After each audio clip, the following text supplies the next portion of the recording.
দর্শক, আপনাদের সকলকে সাদর আমন্ত্রণ জানাচ্ছি চ্যানেল আইয়ের পর্দায়। আপনারা দেখছেন চ্যানেল আইয়ের বিশেষ আয়োজন ঢাকা ব্যাংক চেঞ্জ মেকার্স। এবং দর্শক, আপনারা ইতোমধ্যেই জানেন চেঞ্জ মেকার্স এই আয়োজনে আমরা আমন্ত্রণ জানাই সেই সকল মানুষদের, তাদের কথা, কাজ এবং যাদের কার্যক্রম আমাদের সমাজ বদলের হাতিয়ার হিসেবে কাজ করে। এবং আজও তার ব্যতিক্রম নয়। আজও আমাদের সাথে যুক্ত হয়েছেন তেমনই একজন মানুষ যিনি কাজ করছেন স্বাস্থ্য খাতে, এবং শুধুমাত্র চিকিৎসায় নন, মানবিক মূল্যবোধে এবং দায়িত্ববোধে যারা এগিয়ে তুলছেন, আমাদের সমাজের তরুণদের জন্য কাজ করছেন, এবং একই সাথে তাদের আরোপিত যে সকল দায়িত্ব রয়েছে সেগুলো খুব দারুণভাবে তারা পালন করছেন। দর্শক, আজ আমাদের সাথে আছেন ডক্টর আশিস কুমার চক্রবর্তী, ব্যবস্থাপনা পরিচালক, universal medical college and hospital. স্বাগত আপনাকে। ধন্যবাদ আপনাকে এবং চ্যানেল আইকে। যেমনটি বলছিলাম, স্বাস্থ্য সেবা এবং মানবিক মূল্যবোধ, এবং আমরা যখন চিকিৎসা এই প্রফেশনটাকে চিন্তা করি তখন কিন্তু শুধুমাত্র এখানে একটি সেবা নয়, এখানে দায়িত্ববোধ থাকে, এখানে মূল্যবোধেরও অনেক ব্যাপার থাকে। আপনার কাছে যদি আমি প্রশ্ন করি যে আসলে কোন বিষয়টাকে আপনি এগিয়ে রাখবেন, বা নিজের পরিচয়ের ক্ষেত্রে কোন দিকটাকে আপনি বলতে বেশি স্বাচ্ছন্দ্য বোধ করেন? আমি বেসিক্যালি একজন চিকিৎসক। তো আপনি যে যে বিষয়গুলিকে উল্লেখ করেছেন, মানবিক মূল্যবোধ, তারপর দায়িত্ববোধ, এই সবগুলির সমন্বয়েই কিন্তু চিকিৎসক। কারণ চিকিৎসক শুধুমাত্র চিকিৎসা একটা ওষুধ দিয়ে চলে গেল, নার্সকে ইনস্ট্রাকশন দিল, সেটি একমাত্র তার কাজ নয়। তার ফলো আপ করা, তার দায়িত্বের একটি বড় অংশ পেশেন্টের একদম চিকিৎসার শেষ অংশ পর্যন্ত, সেটি কখনো কখনো সুখকর নাও হতে পারে, কিন্তু এই জায়গাটিতে যেন পেশাদারিত্বের কোনো ঘাটতি না থাকে। তো এই জায়গাটিতে একজন চিকিৎসক হিসেবে আমি পরিচয় দিতে নিজেকে গর্ববোধ করি। এবং তার পাশাপাশি আপনাদের যে প্রোগ্রামের যে নাম চেঞ্জ মেকার, সামাজিক কিছু পরিবর্তন বা বিবর্তনের পক্ষে আমি কাজ করে আসছি দীর্ঘদিন ধরে, বিশেষ করে চিকিৎসা এবং স্বাস্থ্যসেবা এবং শিক্ষা নিয়েও আমি কাজ করছি। আমার বাড়ি ব্রাহ্মণবাড়িয়া, সেখানকার যে সরাইল উপজেলা এবং আশুগঞ্জ উপজেলার বেস্ট স্কুলগুলিকে নিয়ে প্রতি বছর কিন্তু আমার বাবার নামে একটি শিক্ষাবৃত্তি হয়ে থাকে, আশুতোষ চক্রবর্তী স্মারক শিক্ষাবৃত্তি। এটিও এই বছর 11 বছর পূর্ণ হয়েছে। এবং যে অনুষ্ঠানটির জন্য আজকে সম্ভবত আমি এসেছি, যে সম্প্রতি গরবিনী মা অর্থাৎ বিশ্ব মা দিবসের যে আয়োজন, এটিও আমাদের এক যুগ পূর্তি পালন করা হয়েছে। সুতরাং এই কাজগুলিকে সহই আমরা মুমূর্ষু রোগীদের স্বাস্থ্যসেবায় এগিয়ে নিয়ে যেতে চাই বাংলাদেশকে। আমরা জানি প্রতি বছর মে মাসের দ্বিতীয় রবিবার বিশ্ব মা দিবস, এবং এই দিবসটিকে কেন্দ্র করে আপনাদের যে কার্যক্রম গরবিনী মা, এই কার্যক্রমে এবছরও আপনারা দারুণ একটি অনুষ্ঠান আয়োজন করেছেন। অনুষ্ঠানের আয়োজন সম্পর্কে একটু শুনি, কি কি ছিল সেখানে? ধন্যবাদ। ইউনিভার্সাল মেডিকেল কলেজ হাসপাতালের এটি একটি সামাজিক উদ্যোগ, যেটি 2014 সালে আমরা শুরু করেছিলাম ছোট পরিসরে। তো এই বছর 11ই মে দ্বিতীয় রবিবার ছিল বিশ্ব মা দিবস। আমাদের অনুষ্ঠানটির নাম হচ্ছে গরবিনী মা 2025, যার এক যুগ পূর্তি পালন করা হলো। এবং সেটির প্রধান অতিথি ছিলেন বাংলাদেশের জ্যেষ্ঠ উপদেষ্টা brigadier general doctor M Sakhawat Hossain. এবং এটির স্পেশাল গেস্ট ছিল, যেহেতু একটি স্বাস্থ্যসেবা প্রতিষ্ঠানের আয়োজনে, আমাদের স্বাস্থ্য শিক্ষা অধিদপ্তরের যে মহাপরিচালক প্রফেসর নাজমুল হোসেন সুমন ভাই, আমাদের এক বড় ভাই, উনিও ছিলেন। এবং আমাদের চেয়ারম্যান গ্রুপের যে প্রীতি চক্রবর্তী, একজন বাংলাদেশের আইকনিক লেডি এন্টারপ্রেনার, উনি এটার সভাপতিত্ব করেছেন। এবং এই বছর যেহেতু 12 বছর আমরা, সুতরাং প্রতি বছর সাধারণত আমরা 10টি ক্যাটাগরিতে এই পুরস্কারগুলি দিয়ে থাকি। এই বছর 12টি ক্যাটাগরিতে আমরা দিয়েছি। আমরা আয়োজন সম্পর্কে শুনছিলাম প্রিয় দর্শক, এ পর্যায়ে আমরা সেই আয়োজনের কিছু অংশ দেখে আসব। আজকের যে আমাদের যুগ পূর্তি অনুষ্ঠান, 12 বছরের পূর্তি, সেখানে আমার মা সহ পৃথিবীর সব মায়েদেরকে আমরা এই দিনে শুধু মনে করিয়ে দিতে চাই, পৃথিবীর সবাইকে মায়ের প্রতি আমাদের কর্তব্যের কথা। আসলে এই 12 জন মা, অথবা যদি ভবিষ্যতে আমরা আরও একটু বেশি যেতে পারি, না হয় 20 জন মাকেই দিতে পারবো, কিন্তু এ দিয়ে তো বিশ্বের সকল মায়েদেরকে আর আমরা এক মঞ্চে আনতে পারবো না। একটি কথা শুধু এই অনুষ্ঠানের মাধ্যমে মনে করিয়ে দেওয়া, যে মা আসলে সবার কাছে কত গুরুত্বপূর্ণ। কখনো বুঝে না বুঝে আমরা কিন্তু সেই জিনিসটি ভুলে যাই, এবং প্রত্যেকেই যার যার জায়গা থেকে যা বলেছি মায়ের জন্য, এর বিকল্প আসলে কিছু কারো মনে নাই। এই সব মিলেই আমাদের মা।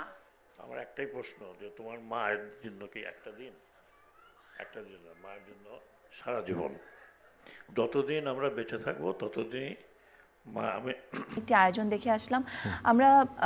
যখন দেখছিলাম তখন এই যে বললেন যে 12টি ক্যাটাগরিতে পুরস্কার প্রদান করা হয়েছে, আসলে কারা পেলো এবং কি কি কাজের জন্য তাদেরকে পুরস্কার দেওয়া হলো আমি একটু বলি, কোনো প্রতিষ্ঠান সম্মাননা দিয়ে থাকে শুধুমাত্র যে একজন মায়ের একাধিক সন্তান যদি গ্র্যাজুয়েট বা মাস্টার্স হয়, কিন্তু আমরা এমন একটা বিশেষ ক্যাটাগরি স্থাপন করেছি যে কোনো একজন মায়ের যদি একজন সন্তান হয়, সমাজের উন্নয়নের ক্ষেত্রে ক্ষেত্রে আলোকিত ভূমিকা রাখে, সেই সন্তানের মাকে আমরা গর্বিণী মা বলছি। যেমন আমরা প্রশাসন ক্যাডারে এবার জাতীয় দক্ষতা উন্নয়ন কর্তৃপক্ষের যে নির্বাহী চেয়ারম্যান, যিনি একজন পূর্ণ সচিব, নাসরিন আফরোজ, তার মাকে দিয়েছি।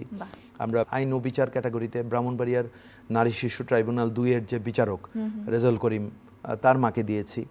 তারপর আমাদের শিক্ষা একটি বড় ক্যাটাগরি, সেটাতে ঢাকা বিশ্ববিদ্যালয়ের আন্তর্জাতিক সম্পর্ক বিভাগের অধ্যাপক এবং বাংলাদেশ বিশ্ববিদ্যালয় মঞ্জুরি কমিশনের যে মেম্বার ডক্টর তানজিমুদ্দিন খান, তার মাকে দিয়েছি।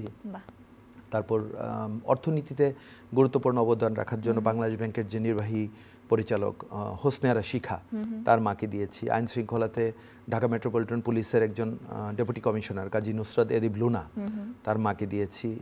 স্বাস্থ্য ক্যাটাগরিতে বাংলাদেশ ল্যাপারোস্কোপিক সার্জারির যে পায়োনিয়ার প্রফেসর সর্দারে নাইম, তার মাকে দিয়েছি।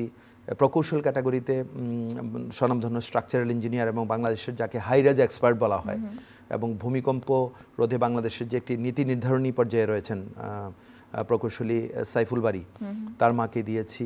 আমাদের এন্টারটেনমেন্ট ক্যাটাগরিতে 3টি রয়েছে।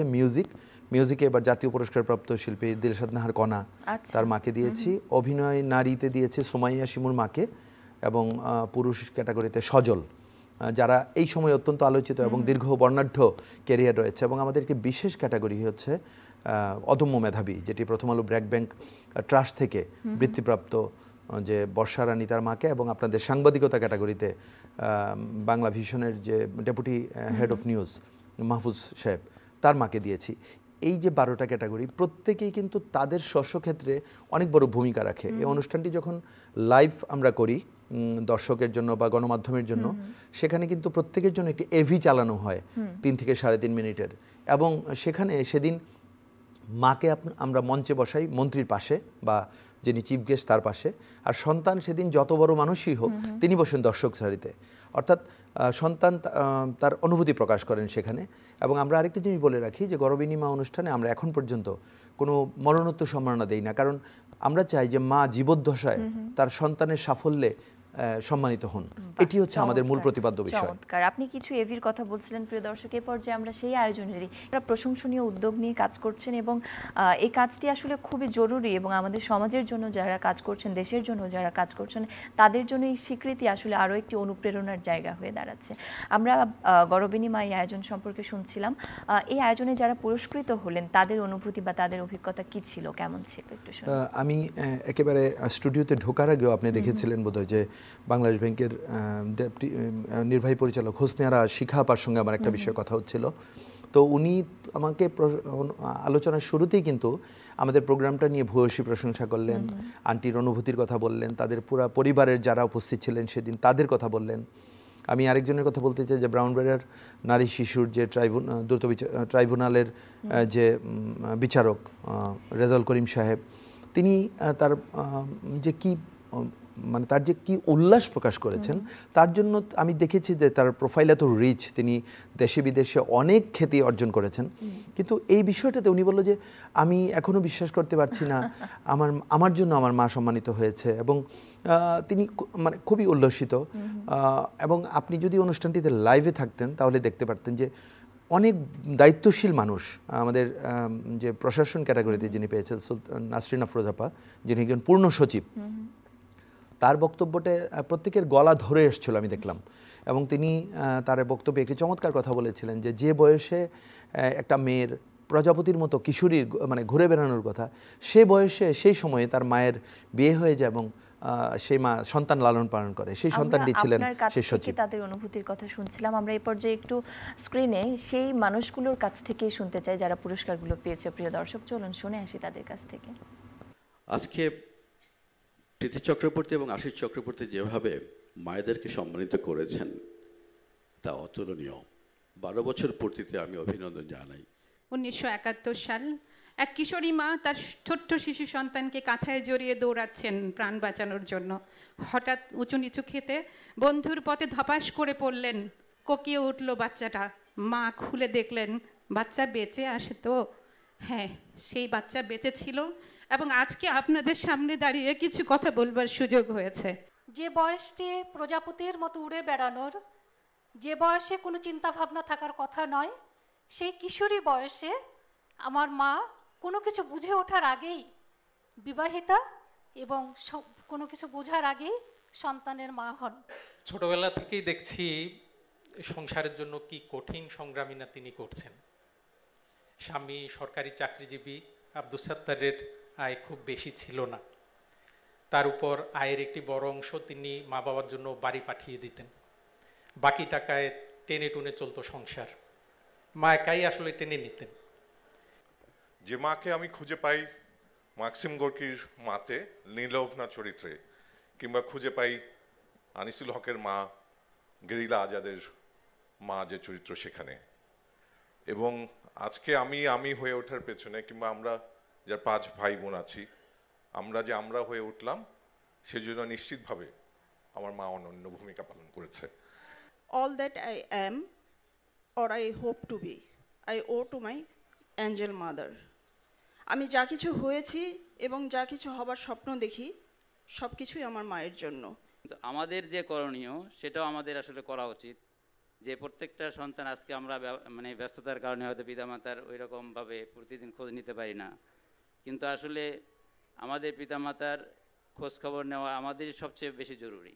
যেই জিনিসটা আমার বাবা এবং মা যে শিক্ষাটা দিয়ে গেছেন, যে শত কষ্টের ভিতরেও সততা নিয়ে বেঁচে থাকতে হবে, এবং আমরা 4 ভাই এখন পর্যন্ত আমি গর্ব করে বলতে পারি সৎ থেকে, অনৈতিকতা থেকে দূরে থেকে আমরা আমাদের জীবনটা চালাচ্ছি।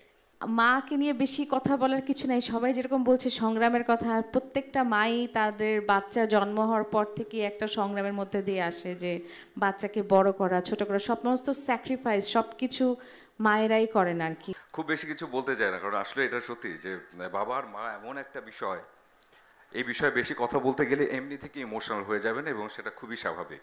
আসলে আজকে যে আমি এখানে এসেছি, আমার এই যাত্রা পথটা সহজ ছিল না। অনেক দুর্গম পথ পাড়ি দিয়ে আমাকে আজকের অবস্থানে আসতে হয়েছে, আর এই যাত্রাপথে সবসময় সঙ্গে ছিল আমার মা। আমরা আসলে বিভিন্ন সময়ে বিভিন্নভাবে কাজে যারা আমরা থাকি বা জীবনের যে কোনো ক্ষেত্রেই আমরা অনেক ধরনের স্বীকৃতি পাই। তো সেই স্বীকৃতিটা যখন মানে আমার কাজের জন্য আমার মাকে যখন সেই স্বীকৃতিটা দেওয়া হয়, আমার মনে হয় যে এর থেকে বড় স্বীকৃতি আর পৃথিবীতে অন্য কিছু। বাহ, চমৎকার। সত্যি পুরস্কার প্রাপ্তির পর এবং সেই পুরস্কারটি যখন হয় মায়ের জন্য, তখন সেটার অনুভূতির মাত্রাটা একেবারে অন্যরকম হয়, এবং সেটি আমরা দেখছিলাম, শুনছিলাম এতক্ষণ তাদের কাছ থেকে। আমরা এই উদ্যোগটি সম্পর্কে শুনছিলাম আপনার কাছ থেকে। এছাড়াও কিন্তু আপনি এবং আপনাদের সংগঠন আরও অনেক কিছুই করছে, অনেক ধরনের উদ্যোগ নিয়েছেন, এবং ভবিষ্যতেও নিশ্চয়ই আপনাদের অনেক ধরনের পরিকল্পনা রয়েছে তরুণ প্রজন্মের জন্য, সর্বোপরি আমাদের সমাজের জন্য, আমাদের দেশের জন্য। একটু ভবিষ্যৎ পরিকল্পনাগুলো শুনে আসি। ভবিষ্যৎ পরিকল্পনা, যেহেতু আমি ডাক্তার এবং আমাদের প্রতিষ্ঠান স্বাস্থ্য সেবাদানকারী প্রতিষ্ঠান, এটি একটি 500 শয্যার অনুমোদিত সুপার স্পেশালিটি হসপিটাল, যেখানে one stop cardiac centre, critical care management, 24 hours trauma and accident management, 24 hours gynae obstetrics support, 24 hours cardiac surgery, 24 hours paediatrics and neonatology সহ জটিল মুমূর্ষু রোগীদের চিকিৎসা করা হয়। এবং এটিকে আমরা আরও একটি অনেক বড় পরিসরে কাজ চলছে, এবং আমাদের মেগা স্ট্রাকচারের কাজ চলছে, যেটির নাম হবে ইউনিভার্সাল দ্য মেডিসিটি, 500 শয্যা বিশিষ্ট। এবং আপনাকে বলে রাখি একটি আনন্দের খবর, যে যেসব চিকিৎসার জন্য মানুষ বিদেশে গিয়ে কোটি টাকা খরচ করে, সেসব চিকিৎসার জন্য আমরা কিন্তু এখানে সুলভ এবং যৌক্তিক মূল্যে এই সেন্টারটি করছি, যেটি বাংলাদেশের অনেক মানুষকে বিদেশগামিতা থেকে রক্ষা করবে, এবং মানুষের যে কনফিডেন্স, এখনও আমাদের দেশের চিকিৎসার ব্যবস্থার প্রতি মানুষের আস্থার ঘাটতি আছে বলেই মানুষ বিদেশ যায়। অন্যথায় বাংলাদেশে কিন্তু উন্নত বিশ্বের প্রায় সমমানের সকল চিকিৎসা বাংলাদেশে বিদ্যমান, এবং অত্যন্ত অল্প খরচে। ভুল ব্যাখ্যা দেওয়া হয় এগুলিতে। আপনাদের গণমাধ্যমের একটু আমি দৃষ্টি আকর্ষণ করছি, যে প্রায়ই বলা হয়ে থাকে যে বাংলাদেশের চিকিৎসা অনেক ব্যয়বহুল, এটি সম্পূর্ণ ভুল একটি তথ্য। বাংলাদেশের চিকিৎসা ব্যবস্থা হচ্ছে সবচেয়ে সস্তা। এখন প্রশ্ন হচ্ছে কেন মানুষ বেশি বলে? কারণ পকেটে টাকা দিয়ে চিকিৎসা করতে হয়। বিদেশে কিন্তু পকেটে টাকা দিয়ে চিকিৎসা করতে হয় না, হেলথ ইন্স্যুরেন্স কাজ করে। তাই আমরা সরকারের সর্বোচ্চ মহলের দৃষ্টি আকর্ষণ করছি যে বাংলাদেশের স্বাস্থ্য খাতে এই যে সংস্কার নিয়ে কথা হচ্ছে, বাংলাদেশের স্বাস্থ্য বিমা বাধ্যতামূলক করা হোক, এটি হবে একটি বড় সংস্কার। তাহলে মানুষের পকেটে টাকা দিয়ে চিকিৎসা করতে হবে না, রাষ্ট্রীয় দায়িত্ব নেবে এবং ইন্স্যুরেন্স কোম্পানিগুলি ইন্স্যুরেন্স দেবে। শুধুমাত্র বছরে আপনি একটি ছোট প্রিমিয়াম দিবেন। এখন এতে সবচেয়ে বেশি উপকার হবে কিন্তু রুগীর। আমি একটা উদাহরণ দিয়ে যদি বোঝাই যে বছরে একবার 5,000 টাকার যদি কেউ প্রিমিয়াম দেয়, উনি কিন্তু 5 লক্ষ টাকার কভারেজ পাবে তার চিকিৎসা ক্ষেত্রে। সুতরাং একটি বড় ব্যাপার কিন্তু আমার কাছে মনে হচ্ছে এই জায়গাটাতে ফোকাস করা হচ্ছে না। ইউনিভার্সাল মেডিকেল কলেজ এটি নিয়ে কাজ করছে, আমরা স্বাস্থ্য বিমা নিয়ে খুব জোরে সোরে কাজ করছি। আরেকটি পরিকল্পনার কথা বলি যে ইউনিভার্সাল হার্ট ক্লাব করব। হার্ট ক্লাবের মেম্বার হবে মানুষজন নামমাত্র মূল্যে, এবং সেখানে লোকজন রেগুলার হার্ট চেক আপ করবে। কারণ আপনি দেখছেন যে প্রায়শই আমরা দেখি অনেক মানুষ কিন্তু হাসপাতাল পর্যন্ত পৌঁছতে পারে না, কিংবা আকস্মিক মৃত্যু হয়। এর অন্যতম প্রধান কারণ কিন্তু হৃদরোগ।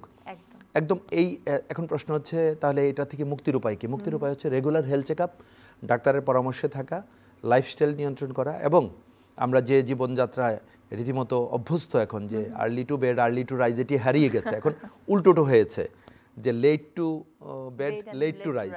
আমি মনে করছি যে এগুলি নিয়ে আমরা কাজ করছি মানুষকে সচেতন হওয়ার জন্য, এবং আমরা বিশেষ দিনগুলিতে কিন্তু একদম ফ্রি মেডিকেল ক্যাম্প করছি। এবং আমরা আমাদের যে হার্ট ক্লাবের কথা বলেছি যে 29শে সেপ্টেম্বর বিশ্ব হার্ট দিবস, ওই দিনটি পর্যন্ত আমরা একটানা কাজ করে আমাদের একটা টার্গেট করেছি যে 1 লক্ষ মানুষকে আমরা এই মেসেজটি পৌঁছাবো হাতে হাতে, যে অর্থাৎ মানুষ যেন সচেতন হয়। কারণ আপনি দেখেন একটা মানুষ মারা যাওয়া মানে কিন্তু তার পরিবারটিও শেষ হয়ে যেতে পারে। অথবা কখনো কখনো আমরা দেখি যে মানুষ সারা বছর চেক আপ করে না, হঠাৎ করে এমন কমপ্লিকেশন নিয়ে আমাদের কাছে আসলো, তিনি রীতিমতো দরিদ্র হয়ে গেলেন। আমরা এমনটি কখনোই চাই না। আরও একটি ব্যাপার চলে আসে, সেটা হচ্ছে universal medical college and hospital মানেই একটা তারকা বান্ধব হসপিটাল, এবং এখানে কিন্তু অনেক মানুষের একটা আস্থার জায়গাও তৈরি করে নিতে পেরেছে ইতিমধ্যে। আমরা একটু এই জায়গাটায় আসতে চাই যে আসলে এই যে হেলথ কার্ড বলি কিংবা তারকা বান্ধব, মানে সকল মানুষ যারা হচ্ছে এই উন্নয়নশীল দেশেরই যারা একটু আপার ক্লাস বা আপার মিডল ক্লাস যারা আছে, তারা আপনাদের হসপিটালে আসছে এবং আস্থার সাথে সেবা নিচ্ছে, এই বিষয়ে আপনি কি বলবেন? ধন্যবাদ। আপনি সর্বশেষ কিন্তু 19 তারিখে আপনাদের যে চ্যানেল আই মিউজিক আর্ট 2024 হলো, এটাতেও কিন্তু আমরা গর্বিত হেলথ কেয়ার পার্টনার ছিলাম, এবং সেখানে আমরা আপনাদের যে সেরা কণ্ঠের টপ 13 বিজয়ী হয়েছে, এবং যারা সেদিন অ্যাওয়ার্ড পেয়েছে তারা এবং তাদের পরিবারকেও আমরা প্রিমিয়াম হেলথ কার্ড বিতরণ করেছি। এবং আই ওয়াজ সো ব্লেসড যে মঞ্চে আমাদের বার্তা প্রধান শাইখ সিরাজ ভাই ছিলেন, কিংবদন্তি তারকা শিল্পী রুনা লায়লা আপা ছিলেন, এবং সকল সেলিব্রিটিসরা ছিলেন। সেখানেই কিন্তু আমি সবার সামনে ডিক্লেয়ার করেছি। পাশাপাশি বাংলাদেশ চলচ্চিত্র শিল্পী সমিতি, টেলিভিশন শিল্পী সমিতি, প্রেস মিডিয়ার ম্যাক্সিমাম রোগীরা ইউনিভার্সালে যায়। শুধু তারকা বান্ধব বলবো না, আপনি Bangladesh administrative services association, Bangladesh judicial services association, প্রথম আলো সহ বাংলাদেশের বড় বড় প্রতিষ্ঠান কিন্তু আমাদের কর্পোরেট সেবা নিচ্ছে। এবং অনেক সময় আমরা দেখি যে হাসপাতালের সাথে গণমাধ্যমের একটি দূরত্বের সৃষ্টি হয়, ভুল বোঝাবুঝির সৃষ্টি হয়, কিন্তু এই জায়গাটিতে ইউনিভার্সাল মেডিকেল কলেজ হাসপাতাল গর্ববোধ করে যে প্রেস মিডিয়ার একটি অভয়ারণ্য বলতে পারেন যে ইউনিভার্সাল মেডিকেল কলেজ হাসপাতাল। মি টু, বিকজ আমারও ভালো লাগা যে আমি এই জায়গাটিতে কাজ করতে পারছি। গ্রেট। আমরা ভীষণ মুগ্ধ হয়ে শুনছিলাম আসলে আপনাদের উদ্যোগগুলোর কথা, পরিকল্পনাগুলোর কথা, এবং আমরা প্রত্যাশা করি যে উদ্যোগগুলো আপনারা গ্রহণ করছেন, যে পরিকল্পনাগুলো আপনারা হাতে নিচ্ছেন ভবিষ্যতের জন্য, সেগুলো সফল হোক এবং সকলেই আসলে বাংলাদেশের প্রত্যেক পেশার প্রত্যেক শ্রেণীর মানুষ আপনাদের কাছ থেকে সেবা নিক এবং সুস্থ থাকুক, এমনটাই প্রত্যাশা করি আমরা সকলে। আমাদের আয়োজনে আপনি এসেছেন, এই জন্য আপনাকে অনেক ধন্যবাদ এবং শুভকামনা থাকবে সবসময় আপনাদের জন্য। আপনাদেরকেও ধন্যবাদ, চ্যানেলকে ধন্যবাদ, এবং চ্যানেলের দর্শকদের বলতে চাই যে শুধুমাত্র অসুখে হাসপাতালে আসা নয়, বছরে কমপক্ষে 2 বার হেলথ চেক আপ করুন, স্বাস্থ্যসম্মত জীবনযাপন করুন, তাহলেই আজকে আমাদের আসলে এই আলোচনা কিংবা আমাদের যে ভাবনা সেগুলি সফল হবে বলে আমি মনে করি। সত্যি তাই। প্রিয় দর্শক, পরবর্তী আয়োজনের আমন্ত্রণ জানিয়ে আজকে এখানেই বিদায় নিচ্ছি।